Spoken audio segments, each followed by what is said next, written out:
அடடடடடா, உட்காருங்க மாமா. பிரமாதமான வாசனை. ருசி நல்லா இருக்கும் போல இருக்கே. வா பேச்சு, நல்ல கரெக்டான நேரத்துக்கு தான் நீ வந்திருக்க. இங்க பாரு, நம்ம மருமக எப்படி சமைச்சு வச்சிருக்கான்னு.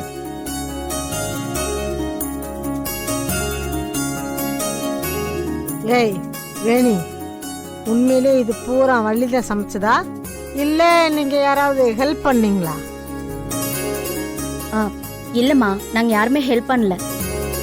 நான் கிச்சனுக்குள்ள யாரையுமே விடல, எல்லாத்தையும் வள்ளி தான் செஞ்சா.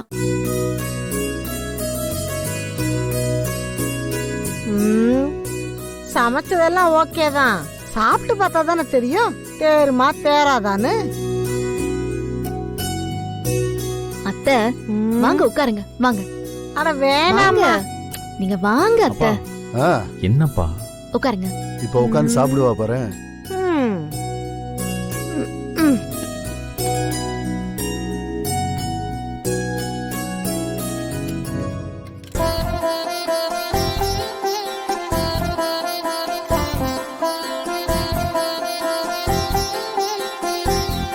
போதும். அத்தை எப்படி இருக்குன்னு சொல்லுங்க.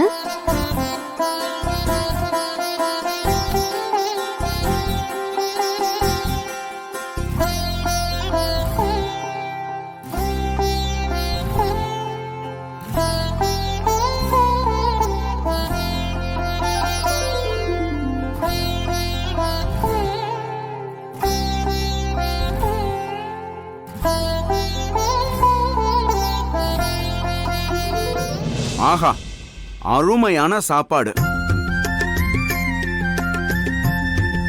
ஏதோ சமையல்ல பல வருஷம் எக்ஸ்பீரியன்ஸ் இருக்கிற ஆளோட கைப்பக்குவம் செஞ்ச மாதிரியே இருக்கு. அப்புறம் என்ன, மாமாவே சொல்லிட்டாரு, அப்ப வள்ளி பாஸ் தான்.